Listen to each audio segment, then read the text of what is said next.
I'm sure our next guest will want to give his thoughts on this as well, but we're going to talk to him about a variety of different things. talkSPORT's transfer guru, chief reporter, I don't even know what we call you anymore, Alex Crook. You're always on my radio in my kitchen, that's all I know, and you always have your finger on the pulse with what's going on. How are you doing? Well, I can't feel my fingers at the moment, Faye. I'm still here at Adams Park, just seen Wycombe Wanderers lose at home to MK Dons by a goal to nil. Quite a feisty game, not much quality, but obviously been keeping an eye on the transfers as well. And news coming out of South America that Bruno Guimaraes has now passed his Newcastle medical, a 4.5-year contract agreed. That will take Newcastle's spending this window to more than £70 million.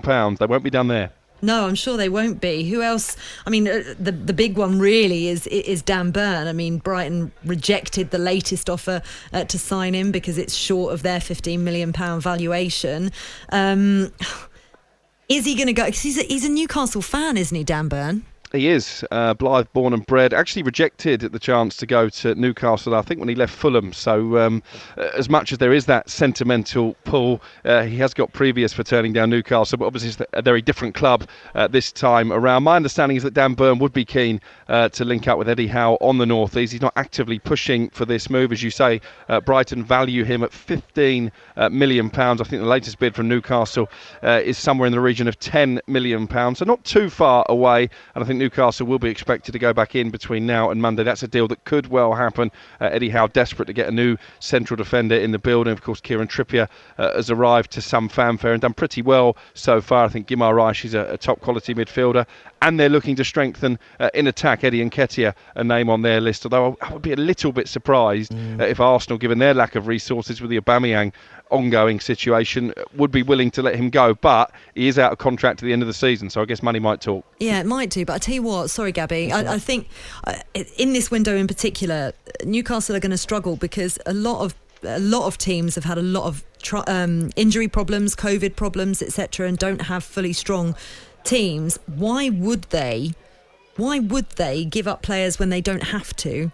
Unless you say that they're towards the end of the contract and money is the important thing. Why would they give them to Newcastle in the first place? I feel as if Newcastle are only really going to get players that other clubs don't want. Yeah, there's an element of that. I think it's a fine line when it comes to Newcastle, because I think you have to applaud them in some ways. The fact they seem to have walked away from the Diego Carlos deal, for example, although that may still be bubbling in the background, because they feel the price tag is too high. It was a similar situation with Sven Botman and Jesse Lingard, who again, they could yet go back in for Jesse Lingard. So I think they don't want to be seen to be paying over the odds for players, but they must have expected that whenever a club become cash rich. We saw it with Manchester City in their early delves into the transfer market, that the price tag is going to be inflated. So I guess with Jesse Lingard, for example, if it's going to cost you £15 million to get him on loan for the rest of the season, do you suck it up and pay £15 million on the basis that he might get you 4 or 5 goals to keep you in the Premier League? Because how much is that worth? Listen, they're going to romp to the Championship next season if they go down, but it will be a wasted year, won't it, if they end up spending a year in the second tier? You know, when you say about Dan Burn, he's not pushing for that move. Surely he is, though. You know, the wages that Brighton can pay and the difference in wages he's going to get in Newcastle, you probably double his money, if not more.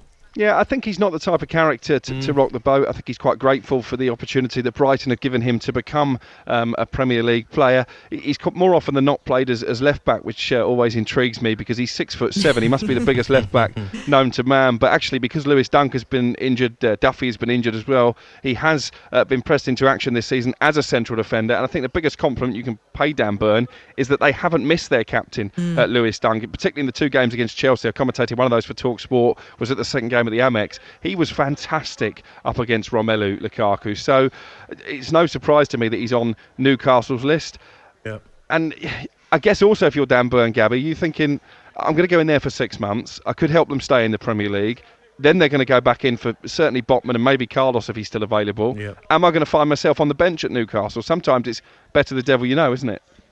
Yeah, I understand that. It's just every player's different, aren't they? Some players will look at this chance to go Newcastle to get money that you're not going to get elsewhere.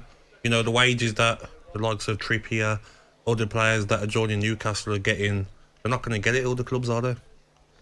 No, although again, listen, they are paying decent money, no question about that. But take Aaron Ramsey, for example, who is someone that Eddie Howe, I think, has toyed with the idea of bringing in. Looks like he'll probably stay at Juventus now, Aaron Ramsey, which is disappointing for him with some big games coming up for Wales in terms of World Cup playoff matches.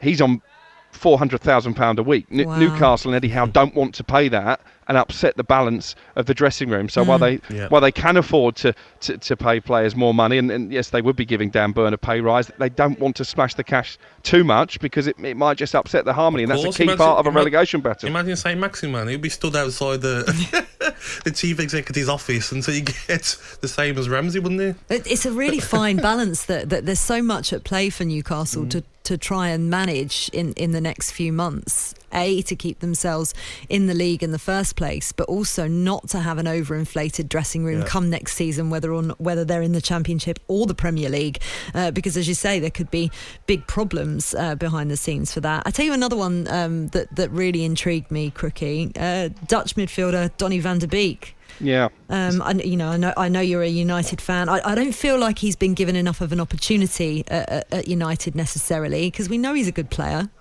Yeah, he's only started 4 Premier League games this season, only made 8 Premier League appearances under 3 managers now, if you include Michael Carrick. Ole Gunnar Solskjaer didn't seem to have faith to put him in the team, and Ralf Rangnick hasn't either. It's interesting, Manchester United, because a week or so ago they looked like they were going to stockpile players. Now seemingly they are willing to let Donny van der Beek go out on loan. You've got Phil Jones possibly could go to Bordeaux to try and relaunch his career, and I think if they got the right money, Jesse Lingard could go as well. So that's been a change of tact. 2 Premier League clubs in for Van der Beek, one of them Crystal Palace. Patrick Vieira, I'm told, personally pushing for this transfer, using his former teammate Dennis Bergkamp, whose daughter is actually in a relationship with Van der Beek, to try and smooth the way there. They were quite confident this morning, and then all of a sudden this afternoon we're hearing that Everton set to appoint Frank Lampard, and Van der Beek one of the players that Lampard would like to take with him to Goodison Park. So it looks like a 50-50 fight now. There is interest from European clubs, but they can't match the wages on offer. United want all of Van der Beek's wages covered. So a big choice for Van der Beek. Does he go and play for Patrick Vieira at a stable club, or does he go and play for Frank Lampard at a team at the moment who are possibly part of the relegation picture? I was just going to ask you that, actually, Gabby. Who would you rather play under, Vieira or Lampard? Well, I was a big admirer of Arsenal as a kid, so Vieira straight away. West Ham, late move to sign Rafinha from Leeds. How likely do you think that's going to be? What are you laughing at? Not very, to be honest. No. I think Gabby's reaction probably summed it up. I think there was a tentative inquiry from West Ham. I'm not sure it went as far as a bid. You'd have to pay about £50 million for Rafinha. Those type of deals don't tend to happen in January, but I think he will be a sought-after player come the summer. I know Leeds are keen to tie him to a new contract. I think he's a player who can play right at the top level, and actually with no disrespect to West Ham, if they don't qualify for the Champions League, and they are part of that conversation, I think he's a Champions League player, Rafinha. Yeah. What about Crookie? The Aubameyang one really confuses me, because if I'm an owner or chief executive of Juventus or these clubs that are in for Aubameyang, you're probably going to leave it to the last minute, aren't you? And give Arsenal, maybe I'll pay £100,000 a week of his wages, no loan fee, because they know that Aubameyang and Arteta are not going to make up. Doesn't look like a great deal for Arsenal, though, does it? Especially when you haven't scored a goal since New Year's Day. Well, if they're not going to make up, though, then he's going to be sitting there anyway, isn't he, for the next 3 months? But I don't totally understand that. I mean, you'd have been in dressing rooms, Gabby. Was it Alan Hutton who at one stage was part of the bomb squad at Aston Villa and was welcomed back into the fold and went on to have a really good career with Aston Villa? So there's numerous examples where it can happen. Yeah, that situation, though, I think you come from above to try and get the higher paid players to the side and get them out, and it didn't work. He brought him back in, but Arteta just looks like a stubborn character, doesn't he? I just can't see him, even if he's got no strikers. I'm sure he'll play a false 9, then bring Aubameyang back in. But I agree, they should have a meeting, clear the air talks, bring him back in, especially if they don't get another striker in. Yeah, I mean, he might play Aaron Ramsdale up front. I'm sure he could do a job there. But yeah, it's a fascinating situation. They wanted to ship him off to Saudi Arabia. There was interest from a couple of clubs there that would have paid all his wages. Aubameyang, sensibly, in my opinion, wants to stay in Europe. He believes he's still a top-level player. Juventus and Barcelona are the 2 teams that have been mentioned as possible suitors. But Barcelona have got their own financial problems, so they're certainly not going to be able to pay all of his wages. And I think that might hinge on them getting rid of Ousmane Dembele as well. So there's lots of hurdles for people to jump if Aubameyang is to leave Arsenal between now and Monday.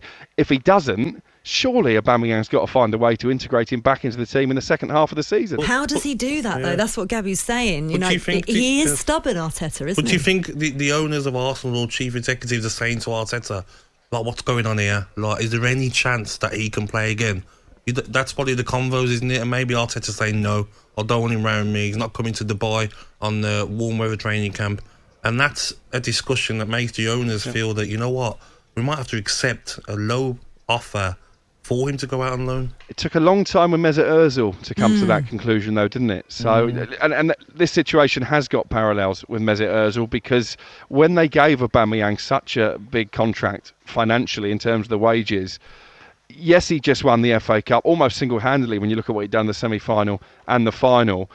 But they weren't queuing up for him. That's why, if you remember, Aubameyang hadn't signed his new contract by the time Arsenal played Fulham, I think it was, on the first day of the season, live on talkSPORT. He scored a goal, and then after that game signed a contract. Well, the reason he was waiting, in my eyes, was because he was hoping that some of the bigger clubs in Europe would come in for him. When they didn't, I think Arsenal were actually in quite a strong bargaining position to maybe talk down those wage demands. When he came from Borussia Dortmund, there were question marks over his attitude then, and Arsenal were convinced that wasn't a problem anymore, and it clearly is. So it's going to be a problem with the next club that he goes to, surely. Yeah, and sometimes when players get alienated, they can get sympathy in the dressing room. When he had the armband taken away from him, my understanding is that not too many of his teammates really fought his corner. I'm not convinced he's the most popular player in the dressing room, which may be a factor as well. But I feel as well, Crookie, you look at when Aubameyang was, sent to train on his own, Arsenal was scoring goals, wasn't they? It looked Martinelli was doing well, Saka, Smith Rowe, and the fans won't really question the manager when the team's still scoring goals. But their record in January so far has been so poor in scoring goals. That's when the fans maybe will be on Arteta's back, won't they? We've got Aubameyang sitting there, £350,000 a week. Nketiah and Lacazette aren't scoring. Then the pressure might be on Arteta to bring him back, coming from the fans. And I think the pressure is on the Arsenal board, Edu and Mikel Arteta, to get some bodies in between now and Monday, because I mentioned on the warm-up this morning, you look at Arsenal's bench in that 0-0 draw against Burnley last weekend, and then you compare it to Manchester United's bench against West Ham. They're supposed to be direct rivals for a place in the top four. Chalk and cheese, really. And it's been a strange window for Arsenal, because it seems to me they've weakened themselves at every turn. Even Callum Chambers, that came from nowhere, his move to Aston Villa. But he's a versatile player, can play anywhere across the back four and in midfield. Why would you let him go for a minimal fee? As I understand it, they're actually just taking over his wages for the rest of the season. Why would you sanction that transfer when you're having to play teenagers on the bench anyway? Ainsley Maitland-Niles, again, can play midfield, can play as a wing-back, can play as a winger if you need him to. Balogun, someone who's highly rated, when they're not scoring goals, they let him go out to Middlesbrough. OK, Middlesbrough paying a huge money in terms of wages, but unless they've got a couple of rabbits to pull out the hat here, Arsenal, I think it's been a poor January. Do you think that, sorry Faye, do you think that Arsenal set their goals too high, especially with Vlahovic? 100%. He could have went to any club in Europe, couldn't he? Why would he come to a club who aren't guaranteed Champions League football? I think they were wasting their time there. Yeah. The fact they were willing to pay the money is admirable in one sense, but then you question, was it maybe just a PR exercise because they knew that he wouldn't come, and actually it was appeasing the fans, saying, look, we are ambitious, we want to bring in this guy who scored goals for fun in Italy. But he made it quite clear from the off that he wasn't interested in discussing a move either to Arsenal or Tottenham. He wants to be playing in the Champions League next season. He can't guarantee that. He goes to Juventus and he thinks he can guarantee that. To be honest, in the Premier League, the only team that is guaranteed Champions League football next season is Manchester City.